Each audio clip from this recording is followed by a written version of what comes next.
सद्गुरु कबीर मानव जगत के लिए सूरज के समान, जैसे धरती में सूरज प्रकाशित होता है और पूरे धरती पर, पूरे भूमंडल पर प्रकाश फैल जाता है सुबह से, वैसे ही जन्म लेकर के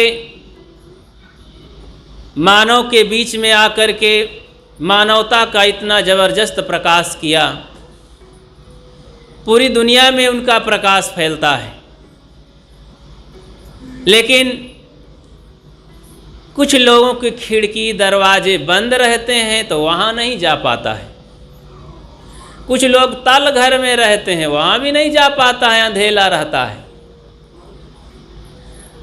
जैसे सूरज तो निकलता है रोज, लेकिन जो घर का दरवाजा बंद कर लेंगे, खिड़की बंद कर लेंगे, रजाई ओढ़ लेंगे, उनको धूप कहाँ लगेगी। ऐसे ही जैसे कि कोई सूरज पर थूकना चाहे, सूरज को ढकना चाहे, तो वो धूल, वो गंदगी ऊपर ही आती है। ऐसे संसार में कुछ सूरज से प्रकाश ना लेकर के धूल गंदगी के समान, कबीर साहब से ज्ञान ना लेकर के, अथवा कबीर साहब से प्रेरित संत समाज से ज्ञान ना लेकर के कुछ उनकी निंदा बुराई में ही लगे रहते हैं और कान में रुई ठूंस लेते हैं कि हम इनका सत्संग सुनेंगे ही नहीं, इनसे मिलने जाएंगे ही नहीं। तो ऐसे लोगों को कैसे जगाया चिताया जा सकता है? दरवाजा ही नहीं खुलता है तो प्रकाश नहीं जा सकता, वो अंधकार में उनको आनंद आता है। कबीर साहब का ज्ञान हाथी के पांव जैसे है। हाथी का पांव कितना बड़ा होता है? बहुत बड़ा, यानी अन्य प्राणियों से बड़ा। जैसे कोनो चकरी धै दो तो हाथी का पांव बन जाता है। अब जरा जहाँ तक आप लोग देखे होंगे, इतना बड़ा किसी जानवर का पैर होता है? तो अगर कोनो 8-10 फुट का आदमी होई तो उसका पांव थोड़े होगा 4-6 फुट का, बस वो थोड़े से 2-1 इंची बड़ा हो सकता है। दुनिया में जितने भी बड़े बड़े हैं, लंबे, ऊंचे, मोटे, ताजे, सब का पांव हाथी से छोटा हो जाता है। इसी तरह कबीर साहब का ज्ञान दुनिया में ही गणित लगाया जाता है कि इतना महान मानवीय ढंग से साफ, जो सुरक्षित सपाट राजमार्ग की तरह है, कोई भेदभाव नहीं, कोई लुकाव छिपाव नहीं, कोई चमत्कार नहीं, कोई बाह्य आडंबर नहीं, कोई दिखावा नहीं, साफ साफ उन्होंने कह दिया। 2-2 4 की तरह, साफ गणित की तरह, प्रकृति के नियमों के तहत उनका ज्ञान है। तो इतना जबरदस्त, इतना साफ, ऐसे महान पुरुष के चरणों में अपने सर को झुका देना चाहिए। कहीं इधर उधर भटकने की जगह नहीं, इतना खदान है, कोश मिल गया है, और फिर भी लोग इधर उधर खोजने जाएं। अपने ही घर में खूब गल्ला पैदा हो रहा है और फिर भी आदमी कटोरा लेकर मांगने जाए, उसे क्या कहेंगे? भिखारी कहेंगे ना। और दाना बिनने जाए खलिहान में, रास्ते में, सड़क पर एक एक दाना, उसे क्या कहेंगे? दरिद्र कहेंगे। सीला बिनय गवाह बेचारे का खाए का नहीं रहा, खेत खरिहान है नहीं कुछ, सोचते चलो पौआ 2.5 सेर कुछ मिल जाई बिनेन बटोरे से। अब जिसके खेत है 4-6-10 बीघा 50 बीघा, अब वो कटोरा लेकर जाए, बोरा का बोरा तो छल्ली लगी है घर में, गेहूं गल्ला चना मटर की, अब वो कैसे? इसी तरह सदगुरु कबीर के भक्ति मार्ग में, ज्ञान मार्ग में जो लोग आए हैं, भारत जैसे धरती पर कबीर जैसा इंसान पैदा हुआ और उनको लोग न जान पावें और भिखारी बने रहें, उनके ज्ञान मार्ग में न चल पावें और इधर उधर सीला बिनते रहें। तमाम तरह के चमत्कारी बाबाओं के यहाँ और धर्म धुरंधरों के यहाँ और संप्रदायवादियों के यहाँ, मतवादियों के यहाँ जा कर के और अपनी तबीयत को ठीक करें, उनसे दवाई गोली लें, झाड़ फूंक करवावें, उनके कुछ झांसा में फंस जाएं, उनकी कुछ बातों में फंस जाएं और बाह्य कुछ हानि लाभ के चक्कर में अपना जीवन कल्याण चाहें, तो वो कल्याण नहीं है, वो तो स्वार्थी भक्ति है लोगों की। कुछ बाह्य ज़रूरत से जैसे लोग मानने लगते हैं, रिश्ता जोड़ लेते हैं और उनका भी अदब लिहाजा और सम्मान करने लगते हैं, वही बात हुई। जीवन का उद्धार करने के लिए संतों से जुड़ना है, ऐसे महापुरुष की शरण में चलना है, तो उनका जो ज्ञान है हाथी का पाँव है, उसमें सब पांव समाहित हो जाते हैं। दुनिया के समस्त मत पर संप्रदाय सब उसी में समा जाते हैं। इतना विशाल हृदय था उनका, विशाल मस्तिष्क था, विशाल उनका ज्ञान भंडार था, इसलिए कहीं भटकने की जरूरत नहीं है। अध्ययन करें, उनकी वाणी में डुबकी लगावें, सागर जैसा है। जैसे सागर में अब किनारे किनारे घूमियो तो क्या मिली? घोंघिया मिली, कीड़ा मकोड़ा, वही सड़ी गली मछली मिली है। और डुबकी लगाओ तो अरे मोती उसमें है, फैले मोती नहीं दिखती है। इसीलिए कबीर पंथ में एक कहावत है कि कबीर का गावा गावे तो 3 धक्का पावे, और कबीर का गावा का बूझ है तो 3 लोक सूझे। बूझ है मतलब उसके आचरण करे, उनके ज्ञान पर चले और अपना जीवन बनावे, संवारे, सुधारे, शुद्ध करे, तो उसका जीवन 3 लोक, जीवन मतलब पवित्र हो जाएगा, कल्याण में हो जाएगा, जीते जी उद्धार हो जाएगा उसका, शांति को पा जाएगा, मन निर्मल हो जाएगा। तो निर्मल मन जन सो मोहि पावा, मोहि कपट छल छिद्र न भावा। निर्मल मन हो तो रघुनायक, सेवरी के घर जाते, श्याम सूर की बाह पकड़ के साग विदुर घर खाते। निर्मल मन में ही तो प्रभु मिलते हैं, आओ प्रभु कहीं बाहर थोड़े हैं, ये बाहर भीतर ये सब प्रभु ही बैठे हैं। ये सब हंसते मुस्कुराते देवी देवता हैं, सच्चे भगवान, ये सगुण भगवान हैं। निर्गुण भगवान अपनी आत्मा है, आत्मा का आंख उनके भजन करो। आंख खोलकर सरगुण भगवान को देखो। ये सब चलते फिरते खाते पीते संयम नियम से रहते हुए सब देवी देवता हैं। ऐसे सच्चे भगवत स्वरूप का भजन करो, यही देवी देवता हैं। कहीं इधर उधर अपने मन को भटका करके गंवा करके समय को क्या मिलेगा। सदगुरु कबीर कहते हैं, मोर हीरा हिराए गयो कचरे मां, कोई ढूंढे पूरब कोई ढूंढे पश्चिम, और कोई ढूंढे पानी पत्थरे मां, मोर हीरा हिराए गयो कचरे मां। हीरा ये आत्मा हीरा, ज्ञान हीरा हिरा गया है, और उसको कहाँ खोज रहे हैं? खो गया है, हिरा गया है। इसका मतलब है कि अनादिकाल से इस माया नगरी में, मोह नगरी में, अज्ञान नगरी में, राग रंग की नगरी में हम भूल गए हैं। कभी कभी आप अपने घर में खास काम को भूल जाया करते हैं ना। 4 ठो रिश्तेदार आएंगे, कहाँ अरे का बताए रिश्तेदार आ गए थे, उन्हें इनके आगत स्वागत प्रेम में भूल गए। एक बार महाराज कृष्ण पहुँचे, भगवान कृष्ण कहाँ, राजा मंत्री विदुर के यहाँ। तो उनकी श्रीमती देवी विदुरानी साहिबा मारे प्रेम के मारा इतना भुलाए गए कि केला के छिलके खवाए डाइन। केला छीले और छिलकवा गुधा गिर जाए, छिलकवा दे दें।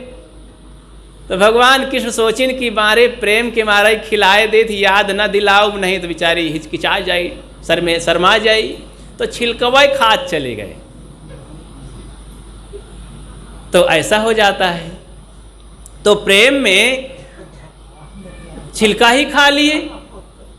अब वो भूल गई, इतना प्रेम हो गया तो भूल ही गई क्या मैं खिला रही हूँ। तो कभी कभी अपने घर में कुछ ज्ञान में, कुछ खुशी में, कभी कभी अज्ञान में भी भूल जाते हैं ना। तो ये दोनों तरफ से आदमी भूल जाता है। अति प्रेम में असावधानी हो जाती है, अति राग रंग में, अज्ञान में भी आदमी भूला डूबा रहता है। तो यहाँ हम भ्रमित हो गए हैं, भूल गए हैं। और ये भ्रम और भूल कब आता है? जब एकदम प्रकाश होता है तो भी नहीं भूल भ्रम होता है, जब एकदम अंधकार होता है तो भी भूल भ्रम नहीं होता है, दिखता ही नहीं है। ये बीच में जौन चांदनी रात जैसे रहती है, आधा प्रकाश आधा अंधकार, तो दिखता तो है लेकिन साफ नहीं दिखता है। तो कुछ धर्म कर्म में सभी लोग लगे हैं, अधिकतम लोग कथा कीर्तन तो सब लोग सुनते हैं, कुछ ना कुछ। तो ऐसा आधा अधूरा जिंदगी में हम भ्रमित रहते हैं, ना समझ में आता है सुख क्या है, दुख क्या है, ये भक्ति क्या है, भजन क्या है, देवी देवता क्या है, भगवान क्या है, ये भूत प्रेत क्या है, जादू मंत्र क्या है। कुछ हो भी जाता है करने से, झाड़ फूंक करने से लगता है, भगवान का नाम लेने से कुछ फायदा भी हो जाता है, कहीं कहीं नहीं भी होता है। तो इस दुविधा में, उठाव पटक में अब इतना समय नहीं है, बुद्धि नहीं कि इसके बहुत गहराई तक डुबकी लगावें। क्योंकि समुद्र में डुबकी लगाई हो तो सांस रोके के हिम्मत हो के चाहिए, हैं? तो तब तो रुकी भाई गहराई में जाओगे, नहीं तीरे तीरे घूम के मन छोड़ गए कि लौट आवत है, घोंघिया सोंघिया बटोर लावत है। तो यहाँ पर जिंदगी जी के लोग धर्म कर्म के नाम पर घोंघी सोंघी का मतलब कुछ भाव भक्ति ऐसे करके कुछ भौतिक लाभ पा गए। भैया जब से भगत हुआ हमार बेटौना की तबीयत ठीक रहती है, नौकरी लग गई है लाला की, अब पिताजी ठीक हो गए हैं, पहले चले नहीं पावत रहे, अब गांठी उनकी ठीक हो गई है, और भगत होने से घर बन गया है, बच्चा नहीं उत्पन्न रहे बहू के वो भी हो गया है, बड़ा फल हुआ है महाराज भगत भय से। अब उनको क्या कहो कि किससे हुआ है फल। अब असली बात बताओ तो समझ में नहीं आएगा, प्रेम भी टूट जाएगा, उनका दिल में धक्का लगेगा, नहीं महाराज ऐसी कैसी कह रहे हो। अब झूठी महिमा अब कहे चले जा रहे हैं। तो इसी बहाने कुछ भक्ति कर रहे हैं तो ज्ञानी पुरुष भी चुप रहते हैं, शांत रहे कि कोई बात नहीं, चलो यही सही, कुछ तो लगे रहो। और जो समाज के बहुत ही तैसी नहीं हैं, समाज के शोषक लोग हैं, तो उनकी लहान हो जाती कि चूल्हा मत, चूल्हे भाड़ में जाओ, हमका क्या करे कि लगे भर रहो, आवत जात रहो, तो कम से कम जनसंख्या तो हमारी बनी रहेगी, भीड़ बनी रहेगी, कुछ आमदनी बढ़ी रहेगी।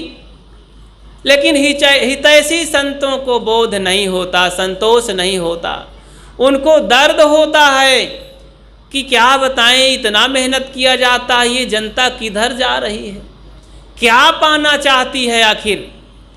जो कुछ सही बात है उसके अनुसार श्रद्धा प्रेम भक्ति आगे नहीं बढ़ा रहे हैं, जो नहीं है, जहाँ नहीं है वहीं मान लिए हैं, जो नहीं है उसी को कह रहे हैं कि यही है, यही है। इसलिए विचारक बनो, सब लोग थोड़ा सा अपने दिमाग को विकसित किया करें, सभी देवियाँ भी देवता भी सोचा करें कि ये बात सही है कि गलत है, ये बात कैसी है, थोड़ा तो दिमाग लगाया करें।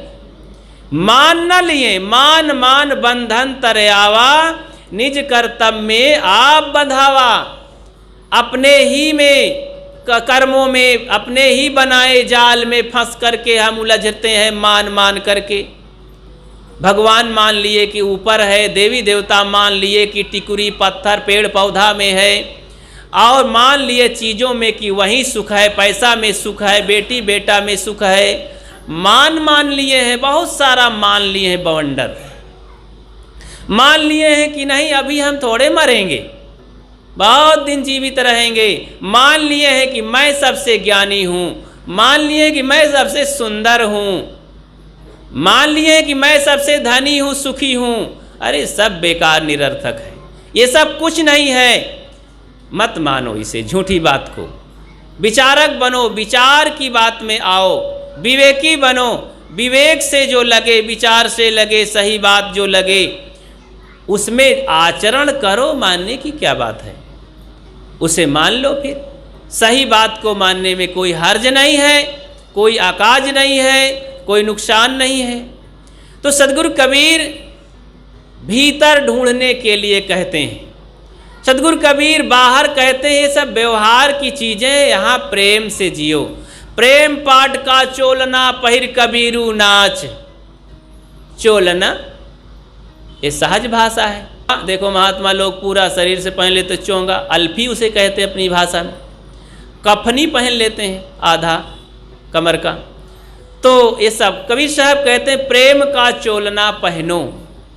कोनो कपड़ा का नहीं, टेरी काट सूती, प्रेम का एक वस्त्र है, उसका नाम चोलना नाम रख लो। प्रेम का पूरे जीवन में सारा व्यवहार प्रेम में करो।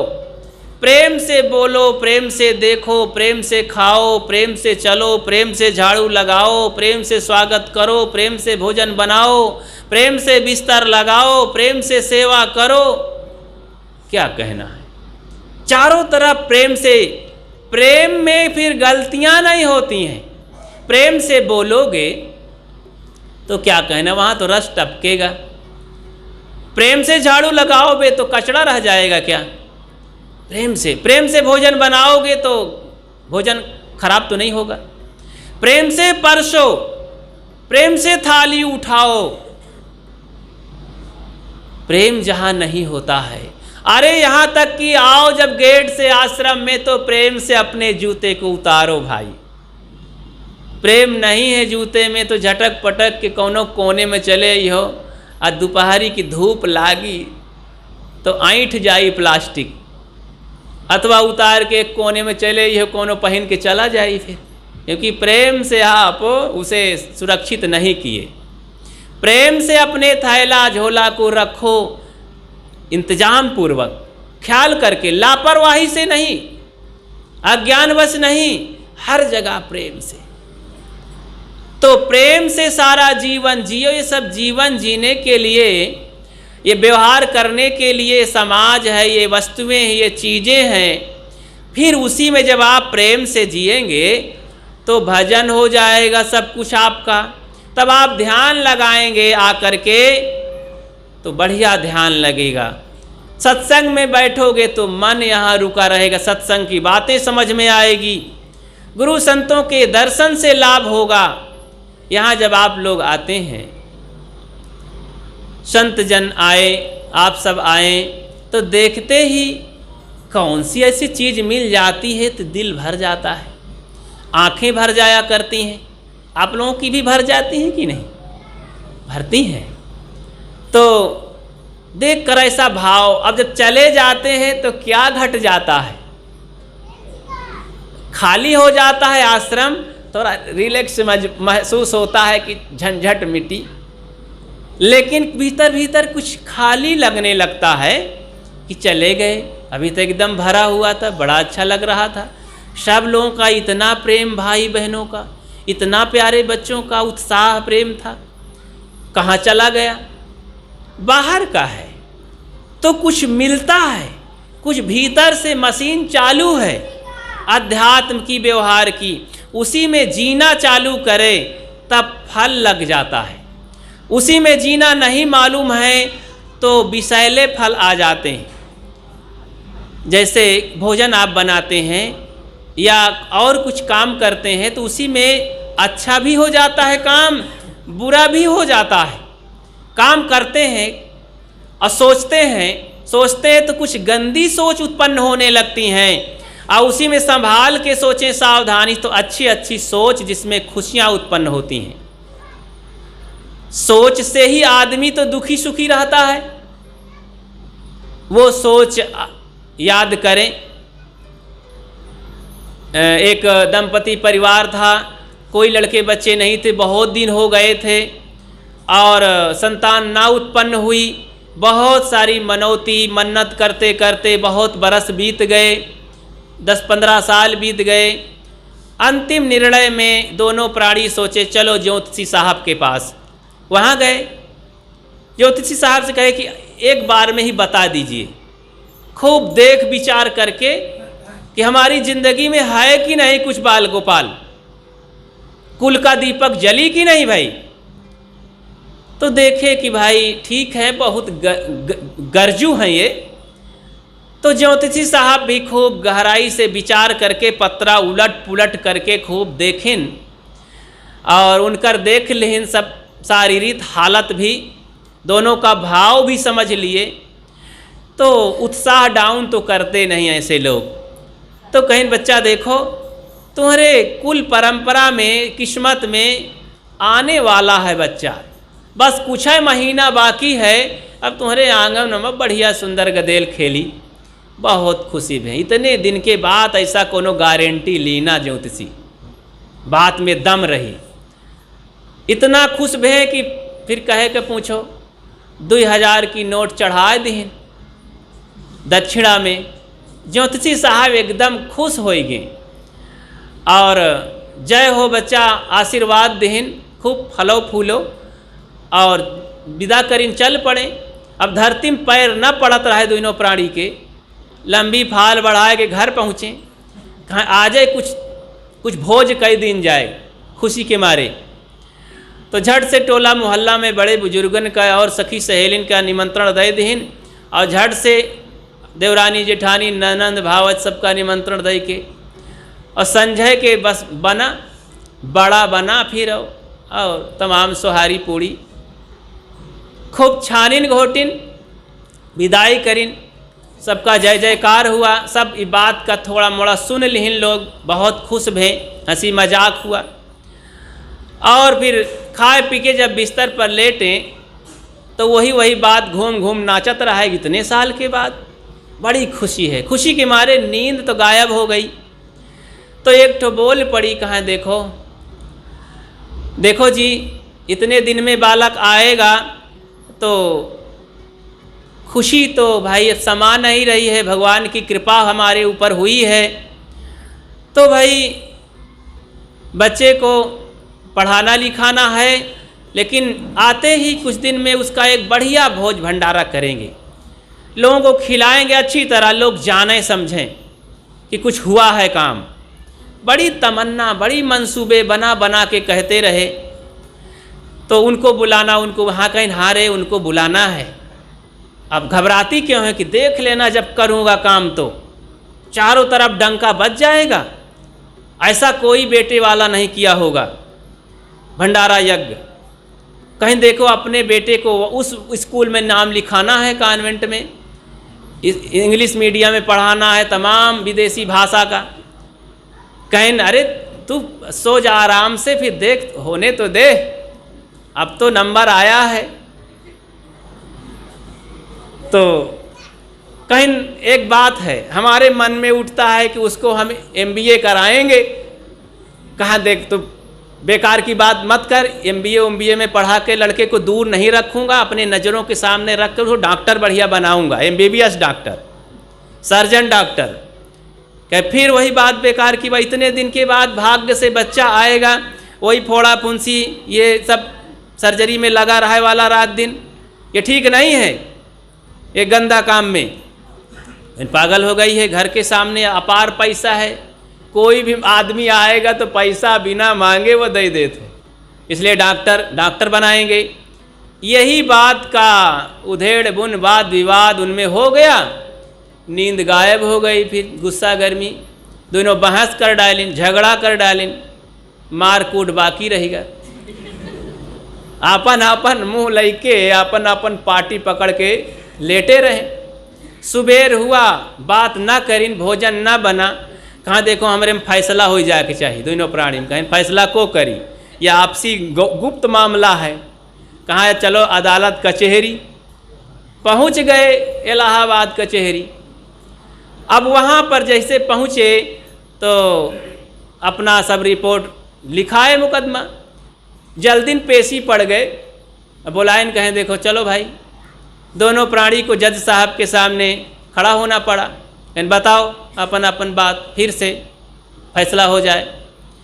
तो अपनी अपनी बात दोनों बताए कि देखो सर, हमारे पति देव ये कहते हैं, अरे मैं पैदा करूंगी, इतना महीना उसके साथ मैं रहूंगी, तकलीफ सहूंगी, तो मैं क्या बुरा कहती हूँ। बच्चे को पढ़ा करके बहुत बड़ा बिजनेसमैन बनाना है, धनी करोड़पति। आज जैसे कहते हैं ना सभी लोगों के ख्याल में कौन बनेगा करोड़पति, तो बनाना है बच्चे को। तो पति ने कहा देखिए सर जी, बच्चा मेरा है, मैं अपने बच्चों को अपने नज़र के सामने रखूंगा, सम्मान की ज़िंदगी उसकी ज़िंदगी बनाऊंगा, और ये कहती है ऐसा। तो इसी बात का विवाद है। कहें अच्छा, दोनों के अंदर प्रेम है, बच्चे को अच्छा बनाने की भावना है, दोनों माता पिता होना ही चाहिए। लेकिन आज बात यह है कि बच्चों से भी पूछ लिया जाता है, लड़की हो चाहे लड़का, कैसा जीवन जिंदगी जीना चाहते हैं, तो जरा उससे भी पूछ लें उसमें योग्यता क्या है, बनना क्या चाहता है। कहें बच्चे को बुलाओ, बेटे को क्या बनना चाहता है, तो इधर उधर ताकने लगे। कहें बताइए भाई क्या बात है। तो बार बार जज के कहने से कहन हुजूर, अभी ज्योतिषी साहब के पत्रा में है, अबे पैदा नहीं हुआ। तो जज साहब एक सिपाही बुलवाए, कहें इन बेवकूफ़ों को दोनों को कचहरी से बाहर करो, ये पागल हो गए। तो खारिज कर दिए मुकदमा, डांट फटका कर उन्हें खदेड़ दिए। जब बच्चा पैदा होगा, जो करना होगा कर लीजिएगा, जो बनना होगा वो बन जाएगा। अभी से दिमाग खराब क्यों कर रहे हो, अभी सुकून की जिंदगी जियो, प्रेम से रहो, प्रेम को क्यों तोड़ते हो। कबीर का अर्थ है प्रेम की उपासना, धरती पर दूर दूर फैले सद्भावना। कबीर साहब कहते हैं प्रेम से जियो, प्रेम से मरो, प्रेम से व्यवहार करो। प्रेम जीवन का सार है, प्रेम रहस्य है, प्रेम स्वर्ग है, प्रेम खजाना है। इसलिए सब लोग प्रेम से, मोह से नहीं। खबरदार ध्यान रखना, मोह को ही प्रेम मत समझ लेना, नहीं भटक जाएंगे। मोह बहुत खतरनाक है। मोह सकल व्याधिन कर मूला, ते ते पुण्य उपजय बहु सूला। मोह में राजा दशरथ चले गए, मोह में धृतराष्ट्र मार के दोनों पक्षों को, अपने भाई भतीजों बेटों को सब चौपट करवा दिए। मोह में सारा संसार जल रहा है। आज जो मोह करता है उसी तरह मारा जाता है। मोह में एक बहुत बड़े ब्रह्मचारी हुए, कौन, भीष्म पितामह। ऐसा ब्रह्मचारी बन के घरों में घुस रहा है और तकलीफ सहाय, तो दुख के अलावा कुछ नहीं। इतना बढ़िया आदमी, सेवक आदमी, भीष्म पितामह, महाभारत का जो महान पात्र, कौरव पांडव का वंशज पुरखा, ऐसा एठो झूठा प्रतिज्ञा ले लिया फालतू कि जो गद्दी पर बैठेगा मैं उसकी रक्षा करूंगा। इसी चक्कर में बेचारे लंबी दाढ़ी डोलाते रहे जीवन भर। आंख से द्रौपदी का, अपने कुलवधू का चीरहरण देखे आंखों से, और अपने वंशों को कटते मरते देखे, और जिंदगी भर आंसू बहाते रहे कि हाय मैं मर क्यों नहीं जाता, अपने बच्चों को देख रहा हूँ, रोक भी नहीं पा रहा हूँ, कुछ कर भी नहीं पा रहा हूँ। ऐसा ब्रह्मचारी बने से कौन फायदा, ऐसा लंबी आयु पाने से क्या फायदा कि जिंदगी भर रोता फिरे। अरे ब्रह्मचर्य धारण करके, त्याग वैराग करके, आत्म कल्याण करके संसार का कल्याण करना चाहिए। निर्दोष, निष्फिक्र और सब प्रकार से वैराग्य पूर्ण कथन करके समाज को बंधनों से उठा लेना चाहिए, छुड़ा लेना चाहिए।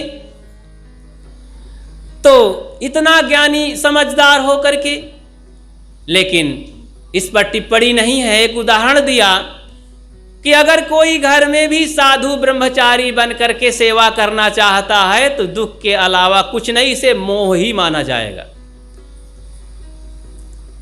त्याग वैराग्य पूर्वक रह करके समाज की सेवा करता है, भीतर से सावधान है, ये मोह नहीं है, ये प्रेम है। समाज के लिए प्रेम है, देश के लिए प्रेम है, मानवता के लिए प्रेम है। सदगुरु कबीर कहते हैं, मैं रोऊं यह जगत को। कबीर जैसा कहते थे वैसा करते थे। ये नहीं कि दूसरे के लिए कह रहे हैं कि भाई प्रेम का अंगरखा पहनो, प्रेम का चोला पहनो और व्यवहार करो। प्रेम से स्वयं व्यवहार करते हैं। प्रेम के नाते ही मुस्लिमों को, मुल्लाओं को फटकारा और प्यार दिया।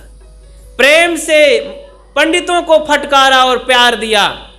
प्रेम से पूरी मानवता को, प्रेम से नारियों को, पुरुषों को उन्होंने कहा, को पुरुषा को नारी, कौन स्त्री है कौन पुरुष है, सब लोग यहाँ प्रेम से जिंदगी जियो, सद्गुणी सदाचारी बनो। सदगुरु कबीर प्रेम से जिंदगी जिए और जीने की सलाह दिए। जियो और जीने दो, ये उनके हृदय की पुकार है। ऐसे सभी महापुरुषों की पुकार है। बड़े बड़े महापुरुष जो हुए और इतिहास में हजारों साल पहले, कबीर एक ऐसा मसीहा है, एक ऐसा क्रांतिकारी पुरुष है, एक ऐसा संत है, महापुरुष गुरु हैं, गुरुओं का गुरु, सिरमौर संतों में है। ऐसा जल्दी देखने में, खोजने में नहीं मिलता है। लंबी आयु पाने वाला, क्रांति कर देने वाला, जिसका अपना कोई नहीं है, सब उसी के हो जाते हैं। तो ऐसे सदगुरु कबीर की याद करना चाहिए सबको, और उनके बताए मार्ग पे चलना चाहिए। सोचना चाहिए वो हमारे आराध्य हैं, इष्ट हैं, उनको हम दर्शन नहीं किए हैं इन आँखों से। तो संत महात्मा को देख लीजिए जो उस पथ पर जीने वाले हैं, उस पथ पर चलने वाले हैं और उनके बताए मार्ग पर चलने वाले हैं। जो कुछ उनसे सुने, समझें कि सदगुरु कबीर की बात हम सुन रहे हैं। सदगुरु कबीर आ गए हमारे सामने। संत गुरुजनों से आचरणवान, रहनी संपन्न संतों की सेवा कर रहे हैं। उनका आप दर्शन कर रहे हैं, सदगुरु कबीर का मानो दर्शन कर रहे हैं। भीतर कबीर सबके बैठा ही है। कक्का केवल काया कहिए, बब्बा वर शरीर, रर्रा सब में रम रहा, ताका नाम कबीर। सब में रह रहा है, रम रहा है। रमैया राम, तो उस रमैया को जानो, रम रहा है, सोई मेरा राम है, वही भगवान है। सदगुरु कबीर यही कहे, दिल माँ खोज, दिल ही माँ खोजो, यही करीमा रामा, दिल में खोजो, वही राम है, वही रहीम है। तो सदगुरु कबीर के मार्ग पर चलने वालों, कबीर पंथी कहलाने वालों, पारखी सदगुरु कबीर, वे सदगुरु कबीर पारखी रहे, परख परख करके। अब केवल कबीर पंथी काम रहने से काम नहीं बनेगा, पारखी भी बनना पड़ेगा, क्योंकि सदगुरु कबीर पारखी थे। हम कबीर पंथी बन करके उनके पंथ में उनका नाम लेने लगते हैं, उनको इष्ट बना लेते हैं, जाप करने लगते हैं कबीर कबीर, और तंबाकू तक छोड़ना नहीं चाहते हैं, दुर्गुण नहीं छोड़ना चाहते हैं, जाप की चीज नहीं है। वे बहुत नाराज होते हैं। आए अगर आज तो अपने कबीर पंथियों अनुयायियों को डंडों से पीटेंगे। उन्हीं को जो कबीर को फोटो बना करके, मूर्ति बना करके, उनको गृहस्थ सिद्ध करके, पत्नी वाला कह कर, कमाल कमाली लड़का बच्चा सिद्ध करके, और भगवान कह करके, जन्मदाता कह करके, उन्हीं को डंडों से पीटेंगे। ऐसा सब महापुरुष कुटाई करेंगे। राम आ जाएंगे तो डांटेंगे कि मूर्खों, तुम मेरी नक्कटई करा दिए हो। मैं तो एक संयमी पुरुष, मर्यादा पुरुषोत्तम हूँ। मर्यादाओं के पालन में मैंने अपने पिता को छोड़ दिया, परिवार को छोड़ दिया, राज्य को छोड़ दिया। तुम लोग क्या भाई भाई लड़ रहे हो, मर रहे हो, शराब पी करके राम राम कह रहे हो, तम्बाकू खा करके राम जप कर रहे हो, तो आएंगे तो कूटेंगे नहीं। भगवान राम कृष्ण आ जाएंगे तो कूटेंगे नहीं कि मैं क्या कहें। मैं अपने परिवार वंश के लिए 3 गुरुओं के पास जाकर चरण धोया और मेहमानों का चरण धोया। राजसूय यज्ञ में मैंने एक समाज के लिए आदर्श देना चाहा, और तुम लोग आप इतना अहंकार में जल रहे हो। तो कृष्ण अनुयायियों को भगवान कृष्ण आएंगे डांटेंगे। तो कितना सुंदर जीवन था उनका, कितना नैतिकतापूर्ण महान बहादुर आदमी थे और मानवता के मसीहा थे। हमने उन महापुरुषों को नहीं जाना, तो हम उनके महिमा में न जाएं। महिमा से सब बात खराब हो जाती है। इसलिए हम महिमा में नहीं, उनके कर्म सिद्धांत पर जाएं, उनके कर्तृत्व व्यक्तित्व को देखें, उनके आचरण को देखें, उनकी भाषा वाणी को देखें, उनके जो है बताए मार्ग पर चलें, तब हमारा जीवन सुंदर हो जाएगा और शांति से जीवन जीना आ जाएगा। थोड़ी सी जिंदगी है बंधुओं, सभी लोग अपने घर में कबीर मार्ग के अनुसार अपने जीवन को सुंदर बना डालें। जल्दी से, तेजी से एक काम करें। बहुत जल्दी से मौत आ रही है, समय भागा जा रहा है, कब काम करेंगे अपना? हम बच्चों की परवरिश के लिए, बच्चों के बढ़ाने के लिए, घर बनाने के लिए तो पूरा समय दे रहे हैं। भजन के लिए कितना समय दे रहे हैं? इसलिए समय निकालें, सब लोग ध्यान करें, ग्रंथ पढ़ें, समय समय से संतों के यहाँ आए, आश्रम आए, सफाई करें, हृदय की सफाई करें, मन की सफाई करें, बुद्धि की सफाई करें। जैसे घर की सफाई करते हैं, कपड़े की सफाई करते हैं, शरीर की सफाई करते हैं, वैसे अपने मन और बुद्धि की सफाई करें। सफा न करने से घर गंदा हो जाता है, सफा न करने से कपड़े गंदे हो जाते हैं, सफा नहाने धोना न करने से शरीर गंदा हो जाता है। तो ऐसे ही सत्संग में ना आने से, ग्रंथ ना पढ़ने से, संतों के दर्शन ना करने से बुद्धि गंदी हो जाती है, भ्रष्ट हो जाती है, दुर्बुद्धि आ जाती है। ध्यान ना करने से, संतों के दर्शन ना करने से, सत्संग में ना आने से, चिंतन मनन ना करने से मन गंदा हो जाता है। तो मन में अज्ञान, काम, क्रोध, लोभ, मोह, राग, द्वेष, बदमाश आके अड्डा जमा लेते हैं। ये ऐसे जानवर हैं, ऐसे आतंकवादी हैं। वो आतंकवादी तो शरीर मार के चले जाएंगे बस, और ये आतंकवादी भीतरन बैठे अगल बगल, जरा सा चूकेंगे तो जानते हैं पूरी जिंदगी चौपट कर देंगी। लोक परलोक खराब हो जाएगा, सारे सद्गुण खत्म हो जाएंगे। जो हमारा जन्म जन्म का धन है, देखो पूर्व जन्मों के प्रताप से मानव जीवन मिला है, ये ऐसे ऑटोमेटिक नहीं मिल गया है। यहीं पर मानव में भी कितना भेद है, शारीरिक भेद, मानसिक भेद, आर्थिक भेद, तमाम तरह का जो भेद है, ऐसे सौभाग्यशाली कम हैं आप सबकी तरह। तो बड़े सौभाग्य से मानव जीवन मिला। तो कई पुण्य के कर्मों से ना, तो हम अपने कर्म को और अच्छा बनाएं और जीवन को सुंदर बनाएं। तो इस कबीर साहब के जयंती उपलक्ष्य में जो कार्यक्रम यहाँ हुआ कबीर आश्रम बैगवा में, आप सब लोग आए और संतों के सुंदर विचारों को श्रवण किए, सुंदर भक्तों द्वारा भजन श्रवण किए, आप सबको बहुत बहुत धन्यवाद है। माताएं बहनें आईं खूब अच्छी तादाद में। गर्मी है, पानी भी बरस रहा था, भीगते हुए भी लोग आए। तो इस तरह से कितना उत्साह है, और उत्साह बढ़ाएं। उत्साह की सफलता, आने की सफलता, संत दर्शन की सफलता हम तभी मानेंगे जब आप अपने घर में अपने मन में संतुष्ट बने, ज्ञानी बने, सहनशील बने, क्षमालु बने और विचारक बने, पारखी बने। तभी हम मानेंगे कि आप आए हैं कबीर आश्रम में और संतों के विचार सुने हैं, दर्शन किए हैं, आप प्रसन्न हैं, बहुत अच्छा लाभ हुआ है आपको। इसलिए जब भी यहाँ आए तो संतों के दर्शन और सुंदर विचार सुन करके जीवन को बदलाव लाएं। जैसा हम पहले जिंदगी जी डाले हैं अब वैसा नहीं जिएंगे। अब हमको और अच्छे ढंग से जीना है, और खुशियों की ज़िंदगी जीना है, और मर्यादित ज़िंदगी जीना है। जो कुछ ज़िंदगी बची है हम अब मर्यादित ज़िंदगी, प्रेम की ज़िंदगी जिएंगे, हंस हंस के जिएंगे, क्षमा करके जिएंगे, झगड़ा लड़ाई से दूर रहेंगे, मुस्कुराते हुए ज़िंदगी जिएंगे, ध्यान चिंतन के साथ जिएंगे। और हम बढ़ा देंगे, संतों को घर में बुलाएंगे, संतों के यहाँ जाएंगे।